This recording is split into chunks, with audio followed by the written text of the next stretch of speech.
Hello everyone, we're here we're here at the Stormont Estate with Stephen Brown from Firewalking International, and as promised we've come to find out a little bit about Stephen's story, about what it is he does, why he burns things for a living, what's brought him to this place. So Stephen is here today for a corporate event that he's doing a firewalk for some people today, so it's a good time for us to come and see what he does.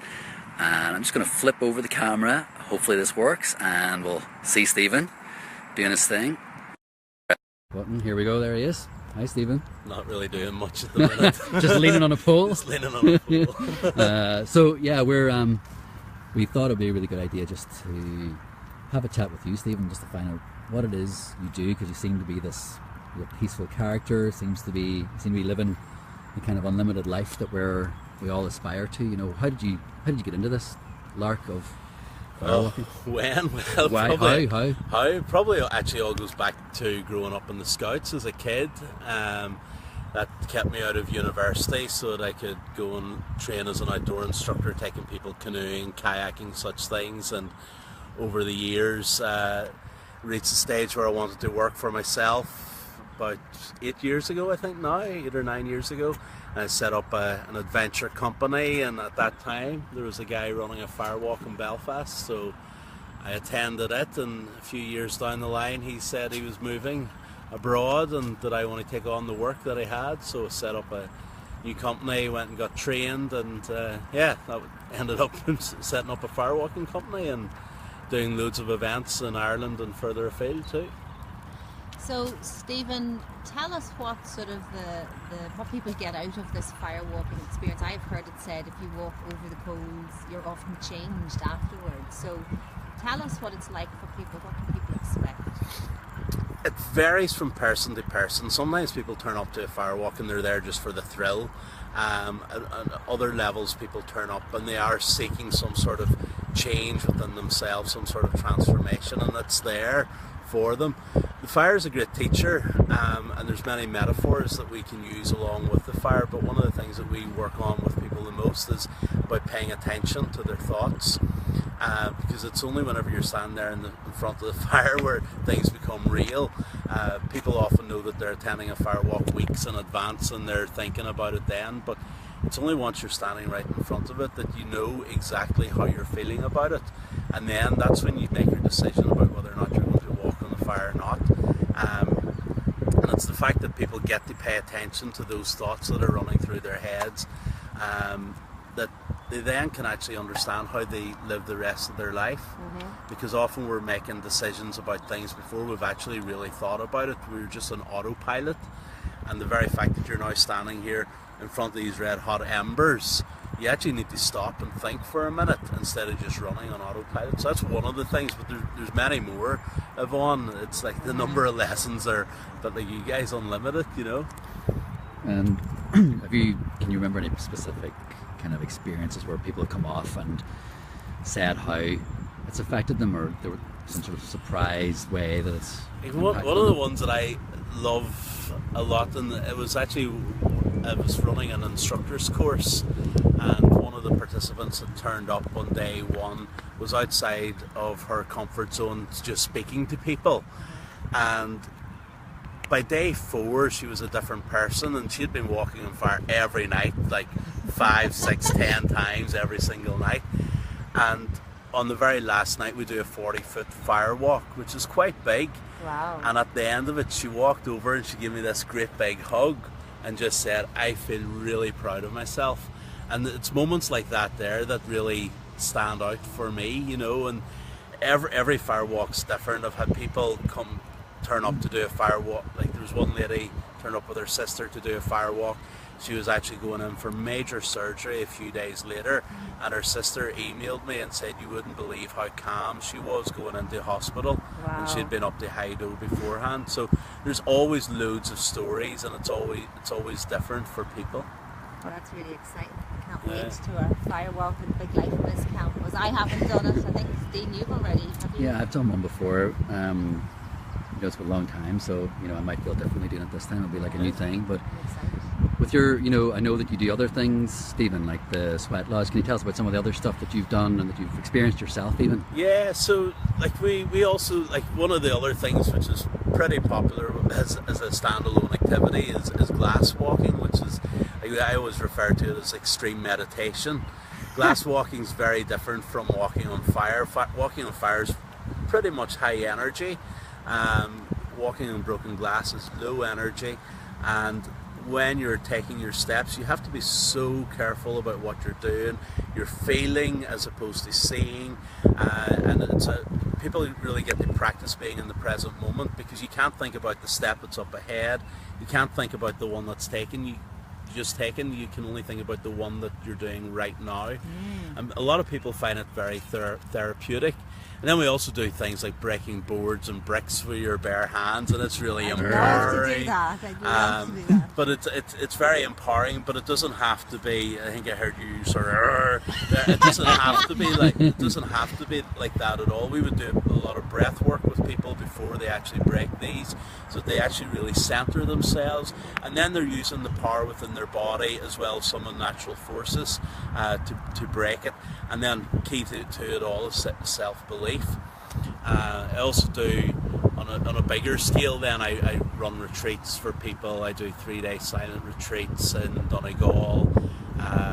This year we did a retreat in the Sahara for 7 days. Next year there's another Sahara retreat and a 12-day retreat in Mongolia. So really sort of getting people away from everything else. It's giving people that opportunity to disconnect from all the crap that's going on. Yeah. Or not necessarily crap, but just we can easily find ourselves on autopilot. Just boom, boom, boom, boom, boom. We live for 1 week holiday in Tenerife or whatever it might be, and trying to give people opportunities to do something just way out there. And certainly camping in the Sahara or the Gobi deserts is doing that, you know.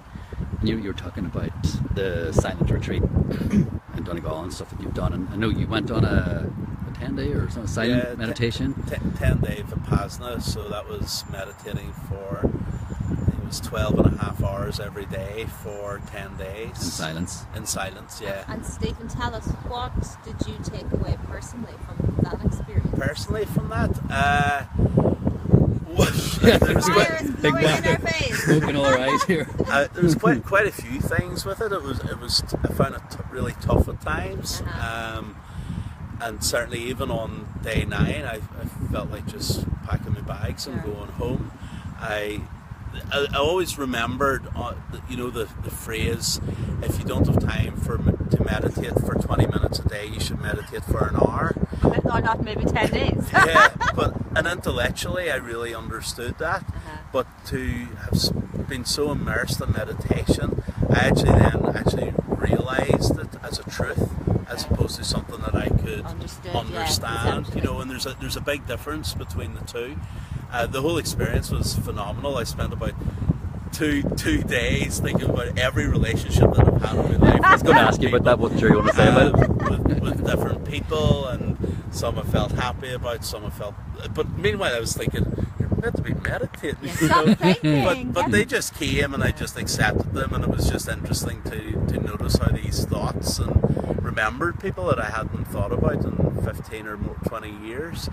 I also had this great thing about in my head that kept coming in. It was like, people in prisons should be doing this more, you know, because there's no distractions. You really get to understand who you are as a person, and then the level of peace that I felt afterwards. And I'm quite a compassionate person, always have been, but that was just through the roof whenever I left there. Then, what do you feel has changed for you personally over like the last 10 years, or the amount of time you've been kind of doing this?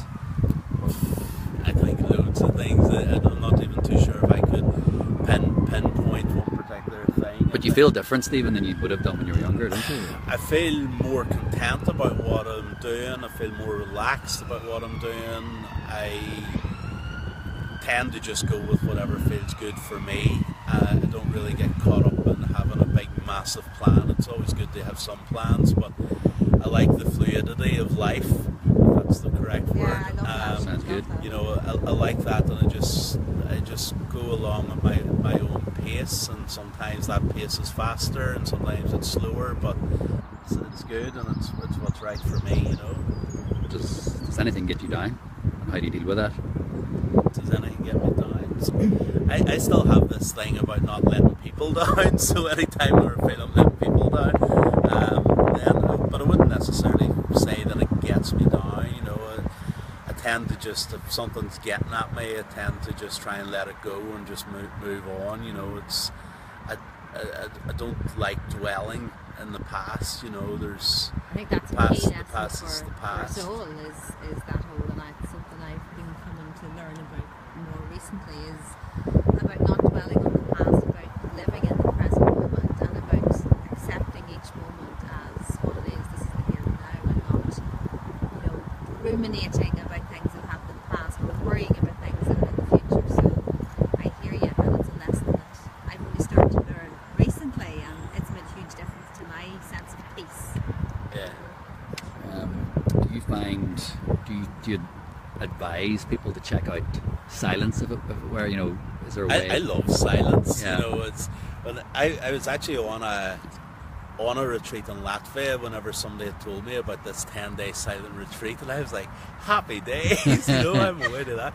I love my own company, you know. I'm quite happy to just sit in silence, and I think that's when you learn a lot, you know. And yeah, I think it's just a great time to switch off from things, switch off your phone. I had a guy on a retreat a few months ago, and he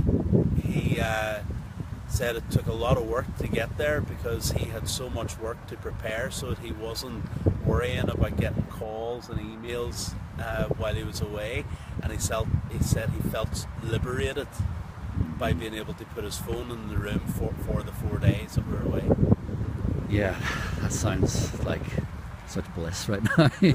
But Denise, we've got a question here from somebody on the page, from Denise Clark, and she's asking, now I don't know if you're going to be able to see the end of the question here with the way this screen is, but it says, even after the meditation, Stephen, do you still have days where you have to blow off steam? She says, I meditate and practice mindfulness, but sometimes I still blow my top in inverted commas.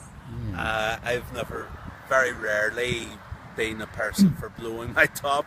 If that's me, do I get road rage now again? Absolutely. I drive a lot through my work, so I often see many ridiculous drivers. But I think it's okay. Like, I also think, you know, there's a lot of stuff going on about how you have to be loving all the time, you have to be caring all the time, you can't get angry, and I actually think that's just complete crap, because you have to accept your emotions as they are, and sometimes we get angry. Now, if you're getting angry all the time over nothing, I think it's something that you need to work on. But actually, anger's a real emotion, we all have it, so just accept it and then just move on past it. Don't know if that quite answers your question, but Denise can tell us if it answers her question, or she can tell us now or later or whatever. But Denise might blow her top at us.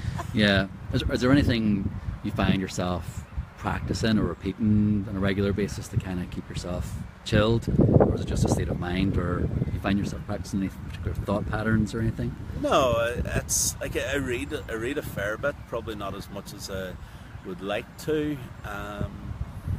I think I'm very fortunate in that my work allows me to do the things that I like to do. Mm-hmm. I've ended up sort of cutting that path out for myself, and so just by the nature of what I'm doing, I get to practice the things that I think are right. And just, you know, like later on there's going to be 17 people walking across this fire, and I'll get to talk to them about that, and you learn from other people, and just the nature of my work means that I'm constantly learning about myself and about people in general, you know. So we've asked you to come and do the Firewalk at our event at Big Life BizCamp, and you know, can you tell us maybe a little bit about what people can expect? What are we going to take them through? Yeah, so one of the things that we'll be doing, which is very different from this event today, is everybody's going to be building the fire together, and that's an ideal way to run any sort of firewalking event. It's just not always possible, but people really enjoy it, that whole gathering the wood. Now, we'll already have it cut and all of that. How are you going to hide it in the forest? we'll have it ready, you know. But the fact we'll teach people how to build a fire, and if you saw this fire was probably burnt down halfway already. But whenever we build the fire, it's actually quite a big site, and the heat of it's intense, and people really enjoy that. It's a primal activity, and so we're building it and we're standing around the fire together, and that's actually just really bonding for a group of people. The fire is magical. You know, anybody that has an open fire at the house will say, and if they move out of a house into a house without an open fire, they'll say that's the thing that they miss. They may not miss the cleaning up of it, but they'll miss the actual fire. People have been drawn to it since the man first lit fire, you know. So since the Jungle Book. So we do that, and then we actually have some other activities in store for people, which I'm not telling you about now. You just haven't even told us yet. No. We like the element of surprise. But it's good to keep people on their toes, so to speak. Because what happens at most firewalks, people know about it in advance, and as they get closer to the time, their nerves start to get the better of them sometimes. Some people will be excited, some people will be scared, some people will be thinking of an excuse of what they're going to be doing at that particular time instead of actually doing the firewalk. But the firewalk's a choice, and for anybody that's at the camp, it's come along to it. Make your decision whenever the fire's ready for walking on, and whether you walk or you don't walk, it doesn't matter. Does the world need more firewalkers? No, not really. So it doesn't matter if you walk or you don't walk. What is important is that you've paid attention to those thoughts and that you own the decision to walk. We don't encourage anybody to walk on fire. My dad often helps me out of firewalks, and when people say to him, "Have you walked on fire?" he always says to them, "Not head. A chance, you know. It's a fire, you might get burned, you know." And that's you know, that's a reality of it. But what we do is you decide whether you want to walk or not, you know, and that's what's important. People can learn as much from not walking as they can from walking. The decisions but how they handle decisions, how they handle their fears, and be true to themselves. They don't feel pressure to go and do it just because others are there, I suppose. I love that. Denise was saying, thank God, not all the time. She doesn't blow her gasket all the time. She says, thanks guys. I'm kind most of the time. Great job. Keep it up. Fire looks interesting. And then Martin Gilchrist says, tell Stephen I say hello. I don't think he'll get me to do the fire walking though. Hello, Martin. We'll see the next time we get to near one. Last question, I suppose, for me, unless Yvonne has anything, is not to put you on the spot, but obviously what we're talking about, what we're all about, is the unlimited human, and the idea, I suppose, about living life to the full right now, as opposed to in the future when some set of circumstances are perfect and everything's just the way you want it, or you know that you're living in the past. We're talking about how to live fully and joyfully right now. What would you say is how to live an unlimited life, or what is an unlimited human to you? What is an unlimited? Help us explain it. That's quite a big question. Yeah. And I'm certainly no expert. The only life that I'm expert about is my own. Yeah. And what's right for me is to do what I love. Yeah. And that's, for me, that's what do I like to do. I like to do what I love. I like to care for people, give people a lot of hugs. Time. I love hugs. You're a big hugger. And I like to just have opportunities where I can just center myself and just relax and have a bit of fun, you know. Yeah, having fun and being a bit more lighthearted is what life is. Seems like a good go easy. Yeah, take it easy on yourself. Absolutely. All right, Stephen. Thank you so much for your time. How can people connect with you aside from through us? You know, in terms of we've asked you to do this, so we might as well let people. Well, the website's firewalkhq.com, and then on Facebook it's Firewalking International, Twitter Firewalk HQ, LinkedIn Stephen Brown. Yeah. You'll find me somewhere.